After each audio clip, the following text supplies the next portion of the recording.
Walt Disney's Disneyland. When you wish upon a star, makes no difference who you are.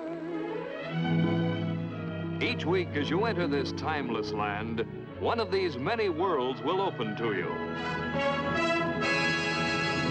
Frontierland. Tall tales and true from the legendary past. Tomorrowland. Promise of things to come. Adventureland. The wonder world of nature's own realm. Fantasyland. The happiest kingdom of them all. Presenting this week.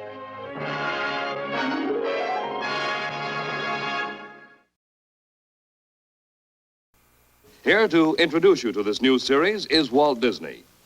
In our modern world, everywhere we look, we see the influence science has upon our daily lives. Discoveries that were miracles a few short years ago are accepted as commonplace today. Many of the things that seem impossible now will become realities tomorrow. One of man's oldest dreams has been the desire for space travel, to travel to other worlds. Until recently, this seemed to be an impossibility. But great new discoveries have brought us to the threshold of a new frontier, the frontier of interplanetary space. In this Tomorrowland series, we are combining the tools of our trade with the knowledge of the scientists to give a factual picture of the latest plans for man's newest adventure.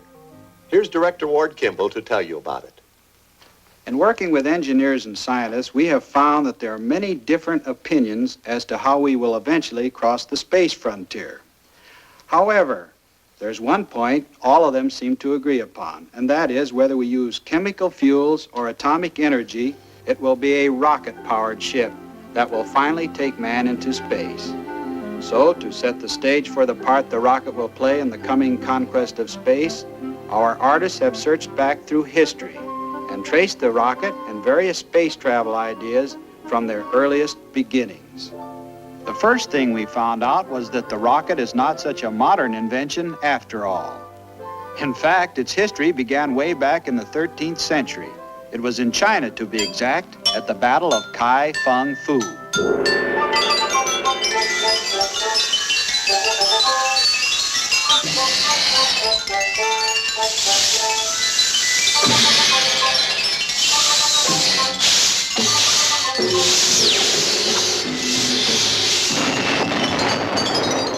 A little over 500 years later, Sir Isaac Newton explained this phenomenon by saying, "For every action force, there is always an equal but opposite reaction force." Sir Isaac's statement can best be illustrated by showing what happens to our pet dog when he sneezes. For every action, there is an opposite but equal reaction. This same principle applies when we light an ordinary skyrocket. Action, reaction. However, gunpowder is not the only propellant that demonstrates the action-reaction law. There was a time when steam was seriously considered as a means of rocket propulsion. Typifying this idea was Charles Golightly's aerial steam horse.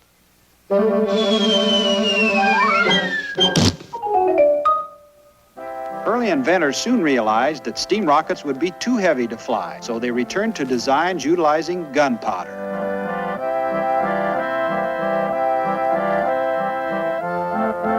These ideas made many successful flights, on paper. In 1865, Jules Verne fired the imagination of the world with his first book on space travel. It was called From the Earth to the Moon. Mr. Verne used a very interesting device in getting his heroes to the moon. He shot them through space inside an enormous artillery projectile. It was Verne's story that inspired George Méliès to create the first space travel motion picture in 1902.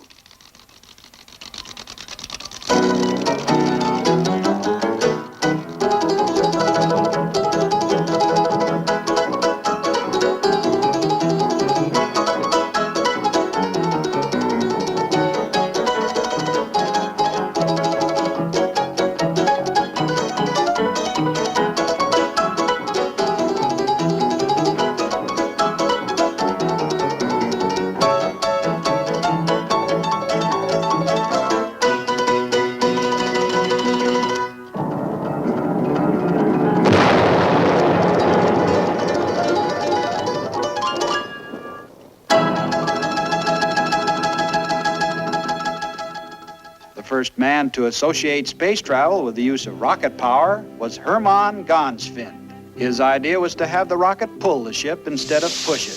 This conception was quite unique, but only an inventor's dream.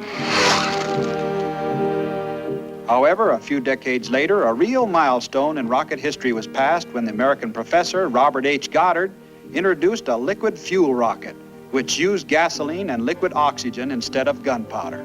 This small forerunner of our large present-day rockets actually rose 60 feet into a wintry New England sky. These experiments led to the founding of the American Rocket Society to advance the science of rocket propulsion. At the same time, the German professor Hermann Oberth wrote, "Theoretically, there is no limit to the size of a rocket which uses liquid fuel." In 1929, Oberth designed a giant rocket ship for the Fritz Lang movie, Frau im Mond. The Girl in the Moon. During the late 1920s and early 30s, we saw an era of feverish activity among the rocket experimenters. Almost every type of vehicle was adapted to rocket power.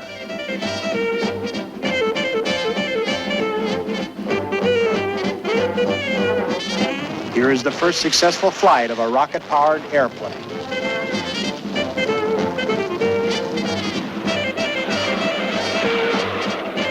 Rocket-powered autos were fast, but presented quite a smoke problem.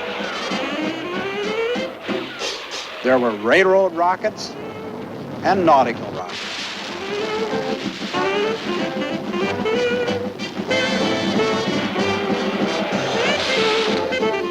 Some fired and some backfired. These early attempts met with varying degrees of success.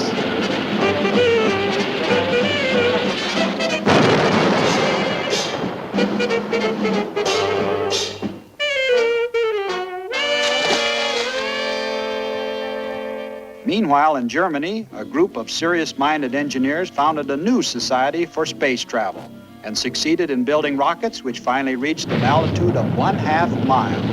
Soon after this, the German Army established its own rocket program. The development of the first rocket missiles followed. This accelerated rocket program culminated in the creation of the forerunner of spaceships to come, the V-2.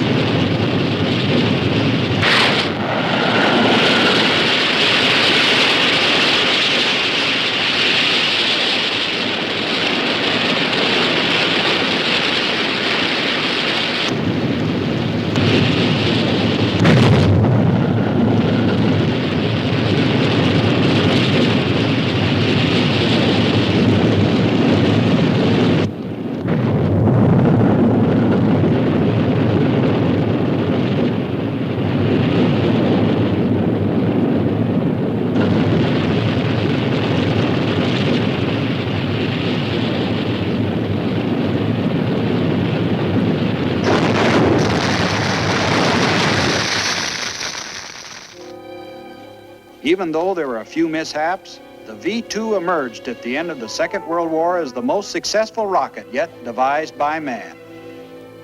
75 of these captured V-2s were brought to our rocket proving ground at White Sands, New Mexico in 1945.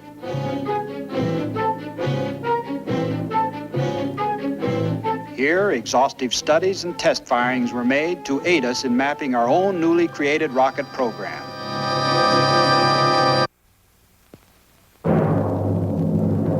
It wasn't long before the sands of New Mexico shook to the roaring blast of the Viking, the Corporal, the Aerobee, and other American rockets.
rocket firing is an awesome demonstration of tremendous power. I think we should find out how it works. One of the best authorities on this subject is the rocket historian Willie Ley. Here Mr. Ley explains the operation of a rocket motor to some of the artists working on the picture. This is an actual propulsion unit from a V2. And this strange-looking device is both the heart and muscle of a rocket, its motor. Now, all earthbound engines have to burn oxygen from the surrounding atmosphere. But the high-altitude rocket motor has to work in outer space where there is no oxygen. To overcome this, we carry a tank of liquid oxygen here. When burned with a fuel, in this case alcohol, it produces an intensely hot, torch-like flame that would quickly melt the motor.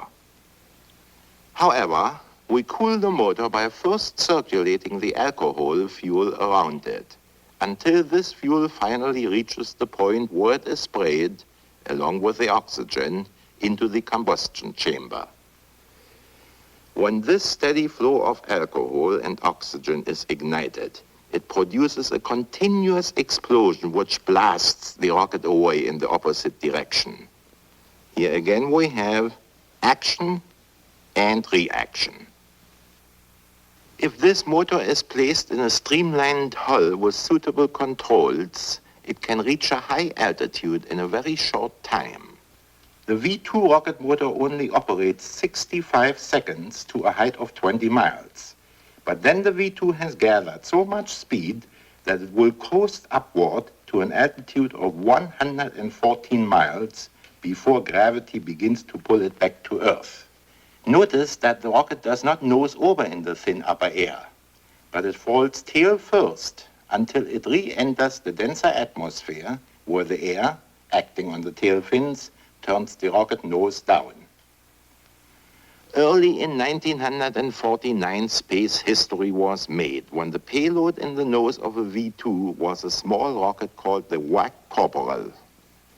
When the large V2 reached its maximum speed, the smaller rocket was ignited.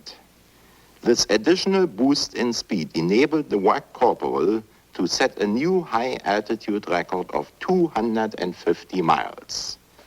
This day marked the first time that a man-made object reached outer space. This was accomplished by using a double rocket, then secretly known as Project Bomber.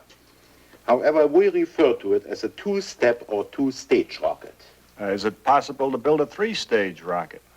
Yes, as a matter of fact, that's the next logical step. Here's a rocket I have designed that has 3 stages.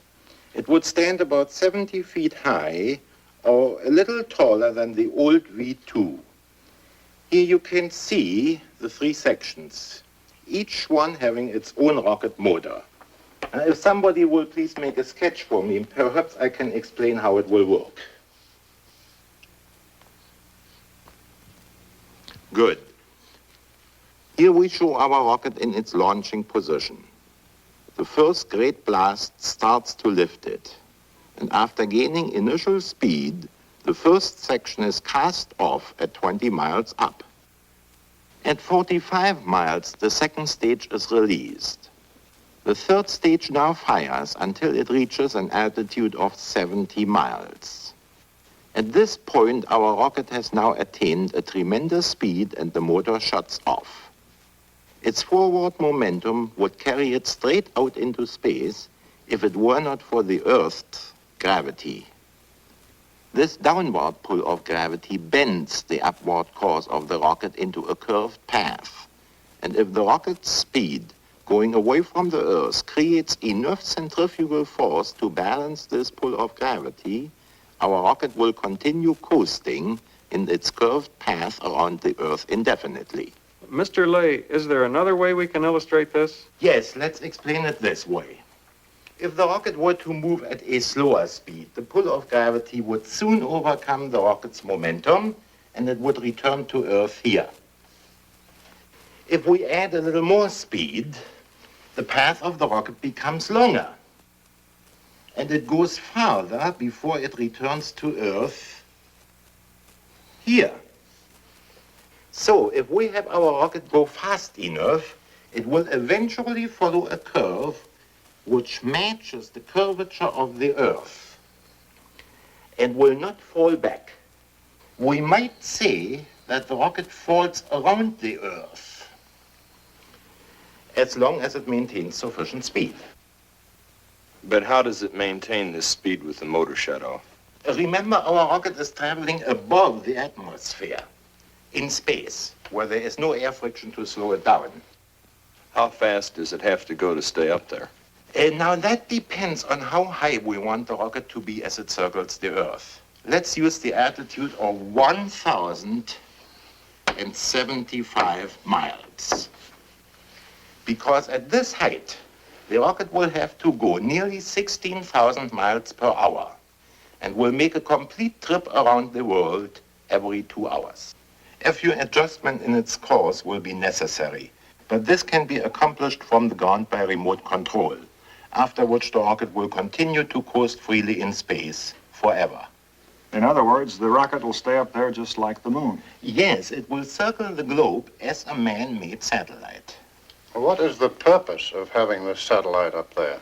Having this instrument-carrying rocket moving around the Earth will give us a lot of important information which we'll need before we dare let a man make his first trip into space.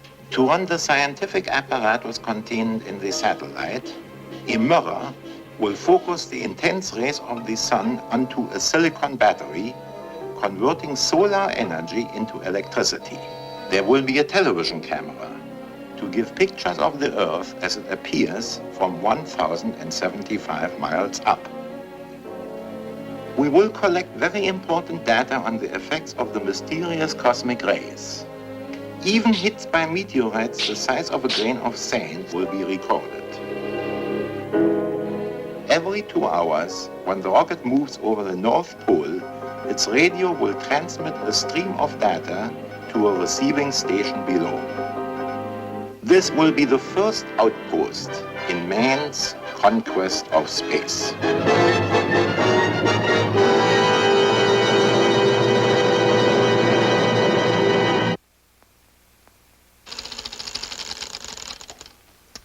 One of the big question marks of future space travel will be man himself. How he will react mentally and physically to this unearthly experience is the concern of a new field of science called space medicine. Helping us illustrate this interesting problem is the scientist most noted for his pioneering work in space medicine, Dr. Heinz Haber. When man steps into his rocket ship and leaves the Earth behind, he must be well equipped to survive in the hostile realm of outer space. To portray the complex problems of space medicine, we have designed a sort of common man. A man just like you and me. We will find out what will happen to him on a trip into space. In a way, he's going to be our space guinea pig. That makes him a brand new biological species. I think we should call him Homo sapiens extraterrestrialis, or spaceman. Since he was picked at random, we cannot tell whether he will be able to tolerate the tremendous stresses to be placed upon him when the rocket ship is fired into space. He gets an inkling of these stresses when he rides in an automobile. When he steps on the accelerator, the car moves forward and he is gently pressed against the back of the seat. His body resists any change of motion. When he comes to a stop, his body tends to move forward. On a test rocket sled, which is pushed forward at tremendous accelerations, the force of inertia is much stronger.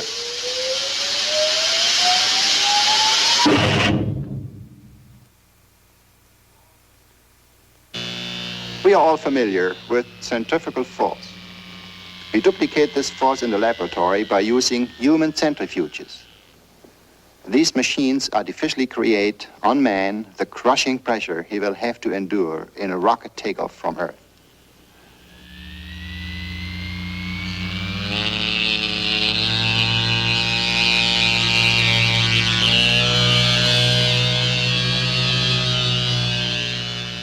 His Body weight increases until he blacks out and finally loses consciousness. From tests like these, we have learned that man will have to assume a reclining position when his rocket takes off into space. In this attitude, the stresses will be more evenly distributed along his body. He will then be able to tolerate pressures of up to 9 times his weight or more, as it occurs in a rising rocket. When the rocket engine finally stops, man will face his next big problem, weightlessness. Without support, he will be floating freely, drifting, tumbling, and twisting helplessly. In space, a man, a feather, a bubble, or a piece of iron will have the same weight, or rather, no weight at all. However, man is designed to live with gravity, the down-pulling force which Sir Isaac Newton first explained. Any two bodies attract each other with a force which is proportional to the product of their masses and inversely proportional to the square of the distance between them. Or, what goes up must come down. Loud alarm signals sound throughout the nervous system whenever we are in danger of falling or stumbling. But weightlessness is not such an unearthly experience. We become weightless for a short while in a dive, on a roller coaster, or in an elevator. But if we remove the support by cutting the cable, we produce the exact feeling of weightlessness in space. It will take iron nerves waiting for the impact that never comes. We can only hope that man in space will eventually get used to this feeling of falling constantly. Without weight, our notions of up and down no longer exist. Man will probably have trouble orienting himself. Confusion such as this is likely to produce nausea. Some people may become victims of a serious form of space sickness. Weightless man in space must learn to guide himself only with his eyes. Beginners can combat dizziness by fixing their eyes upon one single object. The spaceman must learn to move with utmost caution. His muscles are adjusted to normal earthbound gravity. In space, any casual action will be violently magnified. He must coordinate himself under an entirely new set of rules. He can hardly avoid spinning constantly. When he crouches into a compact mass, he will spin faster. If he spreads his arms and legs, the spinning will slow down. After considerable practice, man will be able to master the art of swimming through the air within the rocket ship.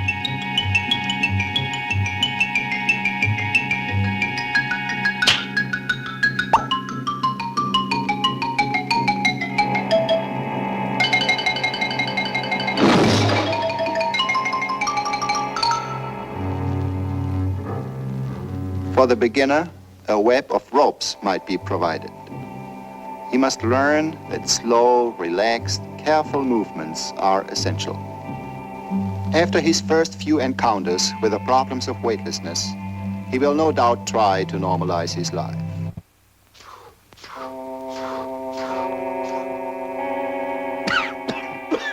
Even the air he breathes will be weightless. Natural circulation of air does not exist, and there is danger of suffocating in one's own exhalations. Air must never be allowed to become stagnant in a spaceship. Circulation must be maintained by constant ventilation. Since all objects are also without weight in a coasting rocket ship, they must be safely secured by bolts and clamps. For handling large, bulky objects, man will have to anchor himself in some fashion. But as it takes force to overcome the object's inertia and set it in motion, it takes equally as much force to stop it once it is moving.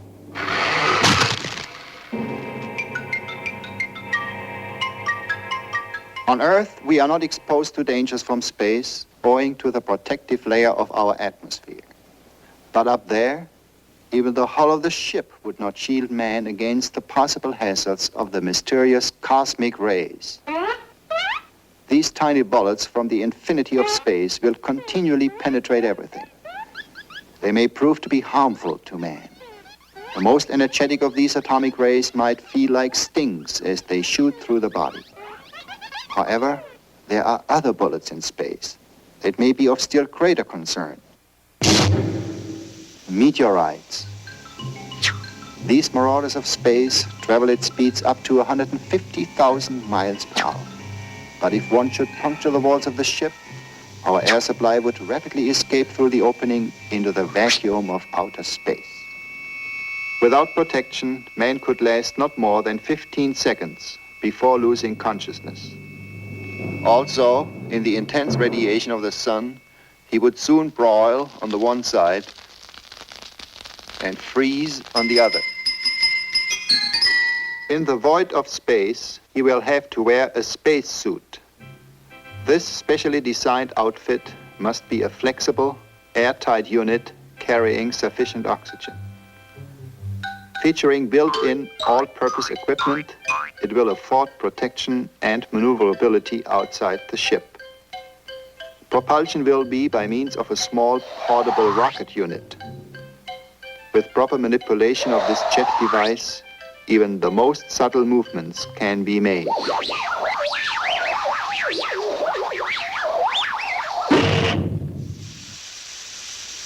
Action, reaction. Dining under conditions of weightlessness will present new and surprising problems. Liquids will be particularly annoying.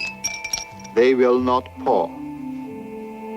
They must be transferred by titration tubes. This tube will contain the liquid until it is forced into the desired location.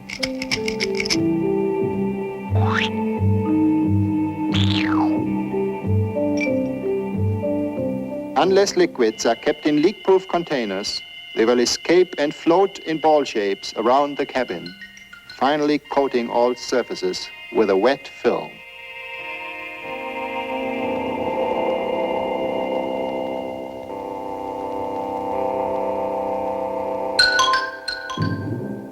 Plastic bottles will be used so that liquids can be squeezed out. Food will be cooked in closed containers by radio frequency short wave. Space etiquette will call for the extensive use of sugar tongs.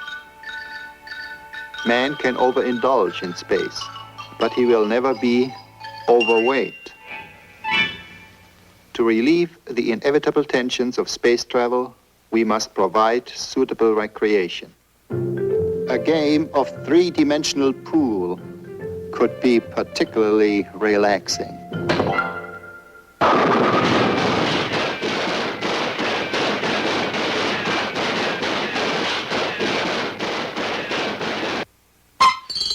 Sleeping will be a new and unique experience.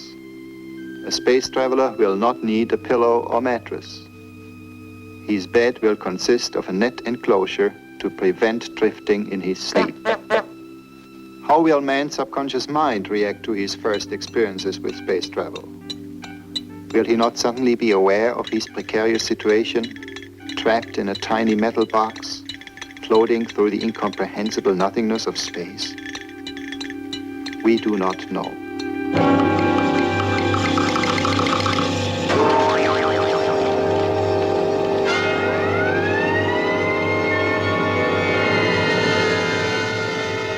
We must plan intelligently if these pioneers of space are to survive and return to Earth safely.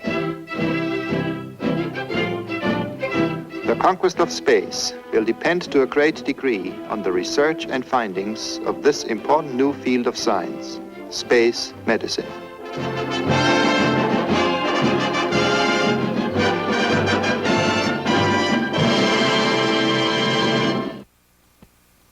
To the engineer, spaceflight poses two problems. The first is, of course, to build a rocket ship.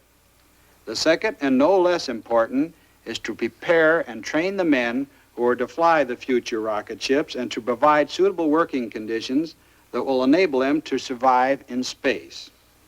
To help show you what is being done to solve these problems, we have called upon one of the foremost exponents of space travel, Dr. Wernher von Braun, who is at present the chief of the Guided Missile Division of the Army's Rocket Center at Redstone Arsenal.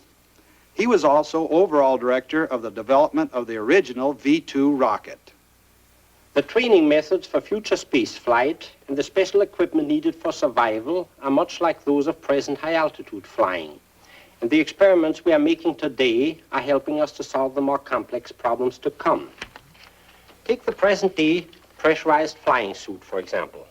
It has been designed for use at extremely high altitudes and is a forerunner of the suits we will wear when we make that trip to the moon.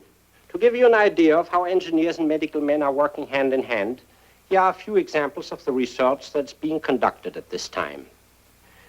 This pressure suit is being worn in a test chamber where the air pressure can be dropped suddenly. Notice that the water boils at this low pressure, even though it is only at normal body temperature. Blood would do the same without the protection of the suit. In other tests, without the suit, where the drop in air pressure is less severe, we see that the body still reacts violently to a sudden decrease in pressure. Lieutenant Colonel John P. Stapp of the United States Air Force has subjected himself to the tremendous forces of a rocket sled that reaches a speed of over 632 miles per hour. The sled stops so quickly that Colonel Stapp's body becomes 35 times heavier than normal. From these tests, we have learned that man can take much greater acceleration forces than crew members of a rocket ship will undergo on a takeoff. Today's aircraft are so fast and so complicated that it has already become routine to train the crews on the ground without risking lives or equipment. This is done with a device called a flight simulator. Here the crews experience all the sensations of an extended flight. The crews of future rocket ships will train much the same way. We will use a simulator on a centrifuge and employ an astrosphere to train the celestial navigators for our coming space flights. Now here's a model of my design for a 4-stage orbital rocket ship.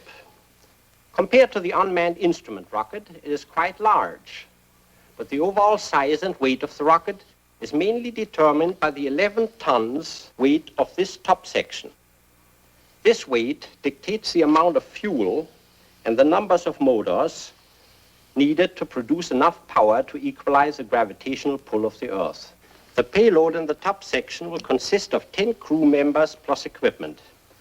Notice the wings, small rocket motor, and landing gears. This is a section that must ultimately return the men to the Earth safely. To produce the energy needed to hurl this stage into the orbit, we need these 3 additional rocket-powered sections. Here we have a cutaway drawing of our rocket, showing the location of the fuel and the motors of each section. The first stage carries 1,060 tons of fuel, and its 29 motors will lift the entire weight of the ship vertically off the ground. The second stage has 8 motors and carries 155 tons of fuel. It will be dropped when its speed has reached 14,300 miles per hour. The next is our third stage, with only 1 rocket motor and 13 tons of fuel. The third stage gives the passenger section the final kick to attain the orbit. It will not be separated from the passenger section until just before the return flight. The third stage will be left in space, and a very small motor in the winged fourth stage will return the ship to the atmosphere so it can glide back to the base. If we were to start today on an organized and well-supported space program, I believe a practical passenger rocket could be built and tested within 10 years. Of course, it would be foolish to rush headlong into building a 4-stage rocket, man it with a crew, and attempt to fire it into an orbit without first following a step-by-step research and development program. Let's illustrate this with the help of a few pictures. First, we would design and build the 4th stage. and then tow it into the air to test it as a glider. This would also allow the crews to practice. Next, low-altitude flights would be made, firing the small rocket motor in the fourth stage. This would also give the crew more and more training. Following that, the third and second stages would be constructed and tested very thoroughly on the ground, after which they would be joined to the passenger section so that faster and longer flights could be made up to speeds of about 12,000 miles per hour. The only thing remaining would be the building and ground testing of the huge first stage.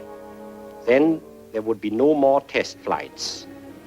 When all the sections are joined together, the ship and its crew will be ready for man's first flight in space. Let's look ahead a few years and see how this might be accomplished. There it is, a small atoll of coral islands in the Pacific, where man is dedicated to just one cause, the conquest of space. Here below us, a small city has been created to house the scientists, engineers, and technicians on whose shoulders rests the tremendous responsibility for this great adventure. This is the Rocket Assembly Building, with tracks running to the launching site. Only 48 hours remain until firing time. Our spaceship moves ponderously toward the firing site.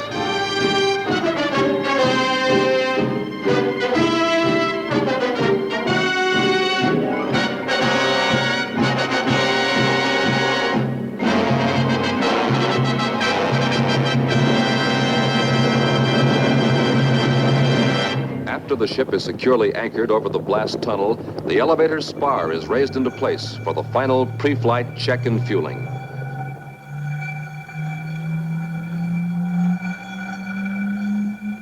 This is the blockhouse, the control center for Operation Space Flight.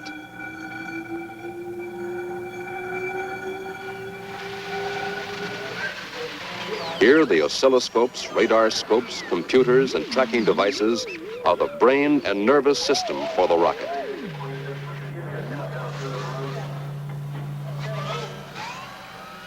Dancing patterns of light will record every detail of the blast-off and climb into space. In the windowless blockhouse, observation is by periscope.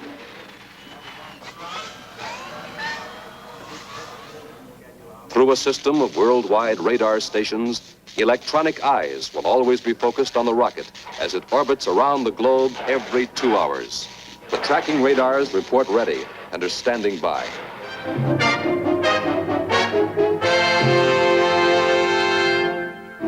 The optical tracking stations are poised and ready to follow the rocket in its upward flight.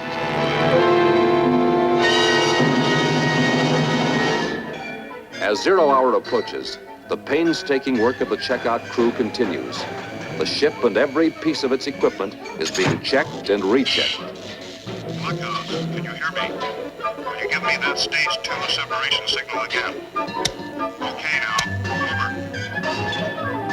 Now swivel motor stage 3 to pitch right. Okay, now give me the left.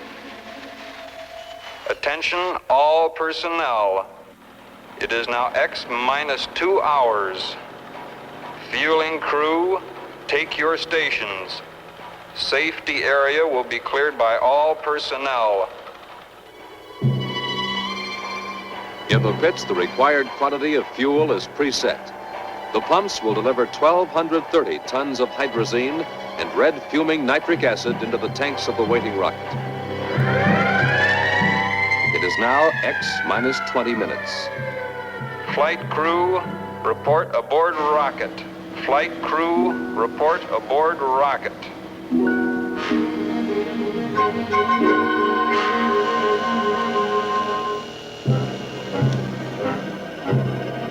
After years of careful preparation, testing, men and materials, this is the final payoff. Now, man will bet his life against the unknown dangers of space travel. Human reactions are not precise enough. Therefore, once the launching timer is started, the entire takeoff and flight into outer space will be controlled automatically. X minus 5 minutes. Clear the firing area. Clear the firing area. X minus 90 seconds. X minus 30 seconds. X minus 20 seconds. X minus 15 seconds. X minus 10, 9, 8, 7, 6, 5, 4, 3, 2, 1.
The total firing time has been 5 minutes.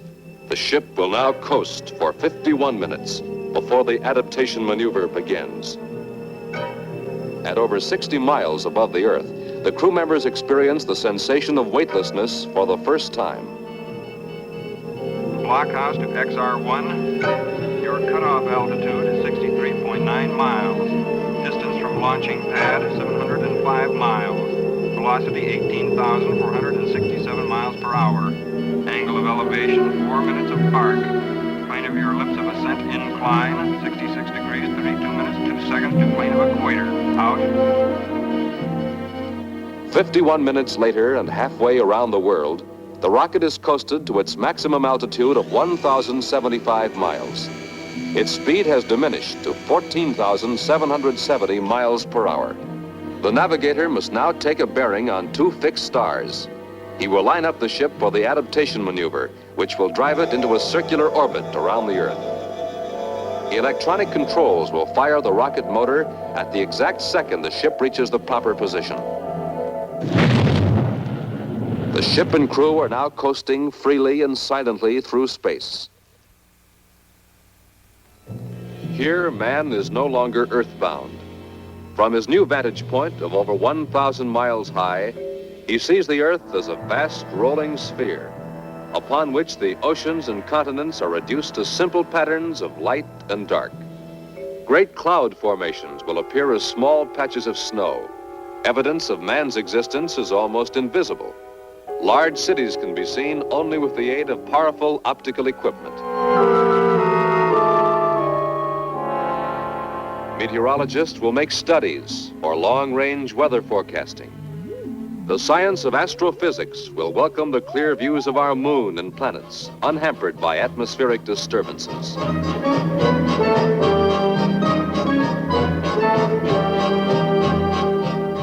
Space medicine will benefit from tests conducted with new type spacesuits.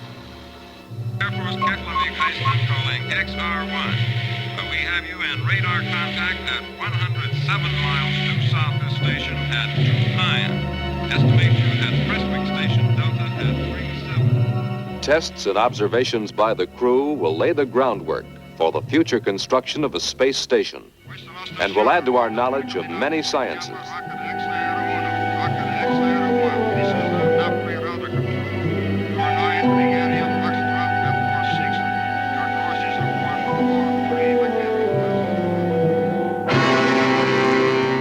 Rocket approaching from 3 o'clock high. At a pre-calculated time, the rocket's path will cross that of the instrument carrier, sent into space a few years before.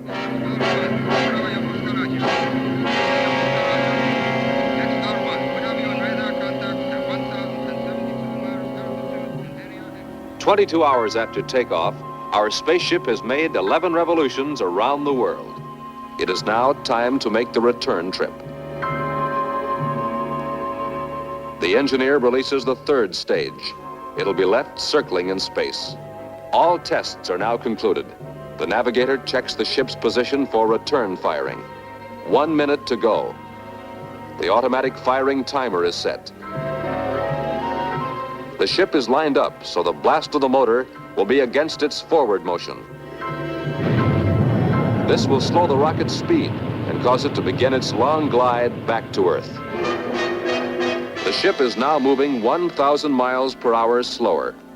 After coasting halfway around the world, the rocket will leave the vacuum of space and sweep into the upper layers of the Earth's atmosphere, where air friction will gradually reduce the rocket's speed. When the ship drops to an altitude of 50 miles, air pressure will build up on the control surfaces. For the first time in the entire flight, the captain will be able to fly the rocket as a normal plane. Air friction begins to send the skin temperature of the rocket climbing until the ship glows cherry red at 1,350 degrees. The double hull and refrigeration keep the crew from perishing. The returning rocket continues the long glide down into the lower atmosphere, its temperature gradually dropping to normal as airspeed diminishes.